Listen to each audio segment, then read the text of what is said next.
Salut à tous, bienvenue sur la chaîne de la Béglisse. Je vous présente aujourd'hui un petit jouet super sympa, la nouvelle Hero 5 de chez GoPro en Black Edition.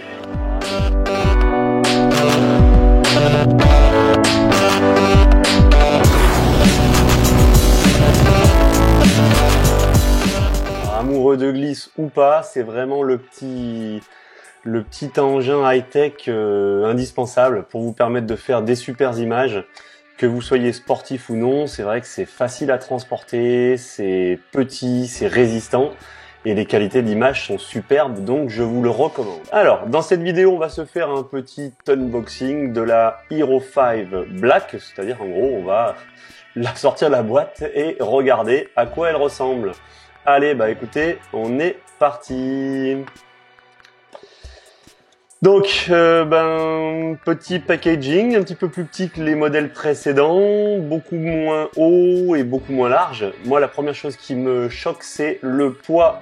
Quand on soulève la GoPro dans le packaging, ça pèse que dalle. Donc, ça veut dire que la caméra doit être extrêmement légère. Bon, sur la face, voilà, le petit truc marketing avec la GoPro qui tombe dans l'eau. Donc on nous annonce direct que cette caméra va être waterproof et qu'on va pas avoir besoin d'utiliser de caisson étanche pour foutre sa caméra à la flotte. Donc d'entrée, c'est annoncé sur la face de la boîte. Sur le côté, on retrouve un petit descriptif de ce qu'il y a à l'intérieur de la boîte, donc on va pas s'étendre là-dessus puisqu'on va l'ouvrir ensemble.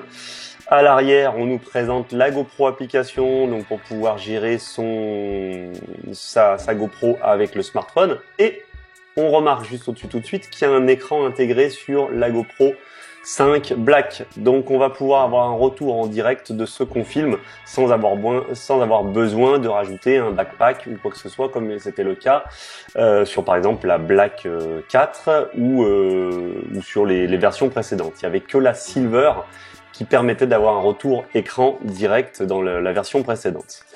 Et puis donc l'autre face de la boîte qui nous présente en gros les caractéristiques rapidement de la caméra. Donc là par exemple au niveau photo 12 mégapixels, la photo en rafale à 30 photos en appuyant une seule fois, le time lapse, voilà. Au niveau de la vidéo, on est en 4K à 30 images par seconde, en 1440 par 80 images secondes et puis en 1080 par 120 images secondes. Étanche, là c'est confirmé, étanche sans caisson à 10 mètres. Donc vous allez pouvoir utiliser votre caméra directement dans la flotte sans caisson. Un seul bouton de contrôle, donc là ils ont simplifié la tâche. Au lieu d'avoir deux boutons, on est tout en train de plus savoir lequel il faut utiliser pour démarrer sa caméra. Et un seul bouton avec lequel on fait tout. Wi-Fi, Bluetooth bien entendu, et ils ont visiblement bossé sur le bruit, le stabilisateur de bruit en gros pour le vent. Donc pas mal pour les kitesurfers, pas mal pour le glissou qui pratique dans le vent, parce que ça va lui permettre d'avoir un son de meilleure qualité. Le voice control, là c'est le tout nouveau truc, j'ai hâte de tester ça. En gros, vous allez pouvoir démarrer le filmage en parlant à votre caméra. Vidéo stabilisation, pareil, j'utilise moi souvent des stabilisateurs, mais apparemment cette GoPro là, elle est déjà préstabilisée au niveau de l'optique, etc. Le touch display, donc c'est au niveau de l'écran, on va pouvoir en fait avoir une commande directe en touchant son écran. Le son stéréo audio micro input, c'est-à-dire qu'on va pouvoir brancher par exemple un micro HF sur la caméra. Donc là, moi pareil, j'ai hâte de tester ça parce que ça va peut-être me permettre de faire des vidéos avec un super son sur la plage sans avoir besoin d'emmener mes grosses caméras. Donc à tester. Ça c'est pas mal du tout. Il est muni d'un GPS, ce qui fait qu'en fait on va pouvoir localiser vos photos. Vous allez pouvoir trier vos photos par localisation, etc. Donc vraiment pas mal. Et puis là forcément ça faisait un petit moment que c'était attendu. La qualité RAW, c'est-à-dire en gros la qualité qu'utilisent la plupart des photographes pour pouvoir avoir une image beaucoup plus retouchable sur les logiciels de retouche, une image beaucoup plus brute, RAW de l'anglais brut, sauvage, qui va permettre justement d'améliorer la qualité d'image et de retoucher comme un vrai photographe. Bon, on est parti pour ouvrir le package. Bon, donc, comme d'hab, vous venez ouvrir par en bas, vous tirez sur la boîte et votre GoPro vient se présenter. Donc là, voilà, vue du dessus, donc toujours sur cette espèce de petite plaque carrée avec un point de fixation. Je vous conseille vraiment de le garder parce que ça permet derrière de poser sa GoPro un peu n'importe où quand vous avez besoin de faire des plans fixes et ça fait équivalent d'un petit trépied. Alors là, on voit qu'il y a un tout nouveau système. Visiblement, hop, d'accord, c'est un système anti-vibration. On déclipe ici le caoutchouc et on va donc presser, voilà, sur la pince pour sortir la GoPro. Donc là, ce qu'on voit, c'est qu'en fait, elle est fournie directement avec une sorte de, comme un caisson. Alors bon, comment ça s'ouvre? Ça, c'est le nouveau système. Attends, je vais pas tout casser. Si, ça a l'air d'être ça, mais ça a l'air d'être beaucoup plus solide. On prend, ouais, c'est ça, on soulève par le haut. Ok. Et donc, en fait, voilà la différence par rapport aux GoPro précédentes, c'est que le caisson, en fait, il assure plus le côté étanche de la caméra. Voilà la caméra sans le caisson. Et en fait, le caisson, c'est plus qu'une armature qui va permettre en fait de fixer sa caméra et de tenir sa caméra sur son casque, sur les différentes fixations GoPro. Donc le boîtier, le voilà, il se présente donc effectivement avec un seul bouton, l'écran. Donc là c'est d'accord.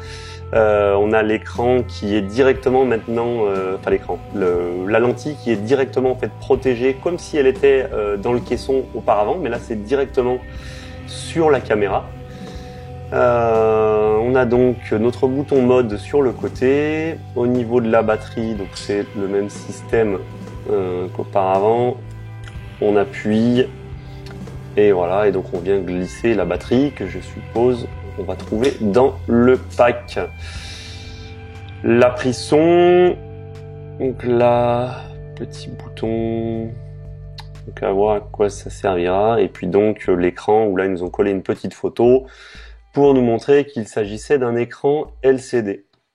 Ok, bon, voilà. Donc là, du coup le caisson, effectivement uniquement une armature plastique.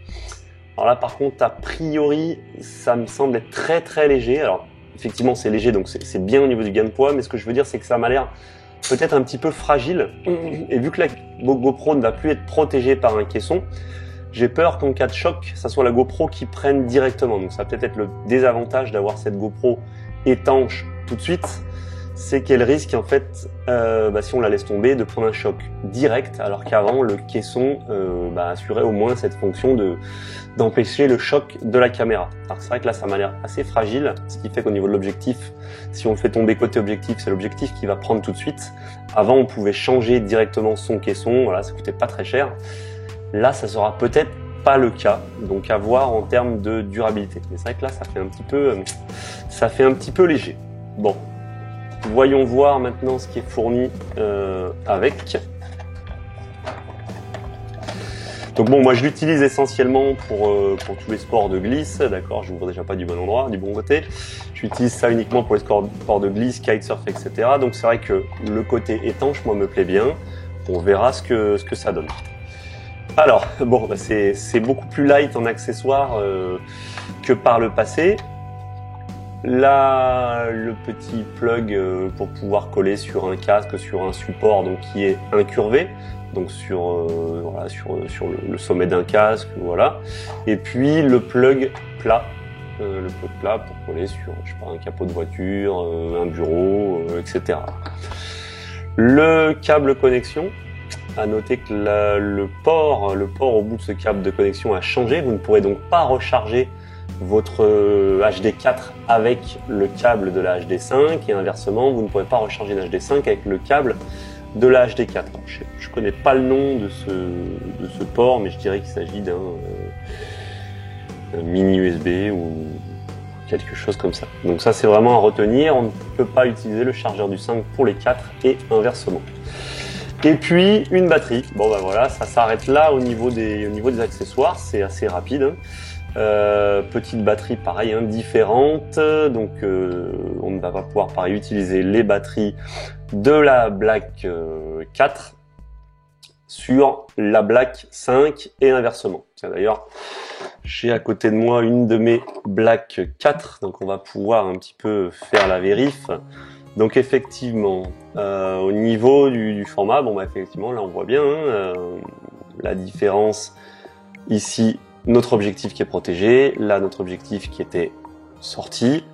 Au niveau des compartiments batterie, on voit effectivement que c'est pas les mêmes et qu'on a une batterie qui est plus grosse, plus épaisse cette fois-ci. Donc on va pouvoir peut-être gagner en autonomie, ça je vais vous le dire après les avoir testés, parce que bon, on a quand même cet écran à l'arrière qui, à mon avis, va consommer un petit peu. Et il faut voir justement comment ça consomme et si on arrive à avoir quand même des bons temps de filmage avec cet HD5. Donc ça va être à tester. Je ferai un test comparatif entre les deux que je lancerai en même temps et on verra laquelle arrive au bout du bout avant l'autre. Au niveau de l'épaisseur, on a un petit peu plus d'épaisseur sur la GoPro HD5. Bon bah forcément puisque le caisson est intégré directement à la caméra. Donc cette partie grise en particulier qui est devant qui joue le rôle d'étanchéité rend la caméra un petit peu plus épaisse. On a donc supprimé le bouton mode ici, donc plus rien ici. Un écran d'affichage devant un petit peu plus large, donc peut-être un peu plus clair au niveau des infos. Le sigle GoPro devant à la place du numéro de modèle, Hero 4. Si on les regarde par l'arrière, bon alors là moi j'avais numéroté, c'était des caméras que j'utilisais pour faire de la 360 degrés, donc j'en avais 6, là c'est la numéro 6. Donc on voit que la largeur à l'arrière est pas mal et que du coup on va avoir un écran quand même assez sympa. Bon sinon voilà, un écran à la place de rien du tout. Par contre on perd le plug ici qui permettait d'adapter une batterie, différents accessoires. Là il est plus dispo, ce qui veut dire que tous les accessoires qui se pluguaient à l'arrière, aussi bien le truc pour l'audio, le truc pour la batterie supplémentaire, etc. ça sera pas possible sur cette GoPro 5. Ça, c'est un petit point négatif à mon avis de ne pas pouvoir rajouter une batterie, en particulier quand on voulait filmer des timelapses ou des films de longue durée sans avoir besoin d'interrompre ce qu'on filmait. Sur le côté, comme on disait tout à l'heure, voilà, le bouton mode, il est toujours présent. De l'autre côté, là j'avais mon plug pour charger, le plug HDMI et le petit emplacement pour la carte SD. Tiens d'ailleurs, où est l'emplacement pour la carte SD? Est-ce que c'est là? Ouais, j'ai l'air con, je sais pas où c'est. D'accord, donc la carte SD se met là en fait maintenant. Donc la carte SD se met à côté de la batterie, ce qui fait qu'en fait ils ont pu supprimer ce côté là où on perdait tout le temps le cache, il y avait tout le temps le cache qui se barrait, etc. Donc ça c'est pas mal. Par contre, a priori pas de port HDMI. Ouais, a priori pas de port HDMI. Bon voilà pour cet unboxing, cette découverte de la GoPro HD5. Écoutez, je vais tester ça et je vous mets très bientôt les vidéos tests, en particulier à propos de la batterie et de la qualité d'image. Voilà. Et écoutez, les glissous et non glissous, je vous dis à très bientôt. Bon vent, bonne glisse et n'oubliez pas, life is a beach. Donc on se prend pas la tête et on profite. Ciao.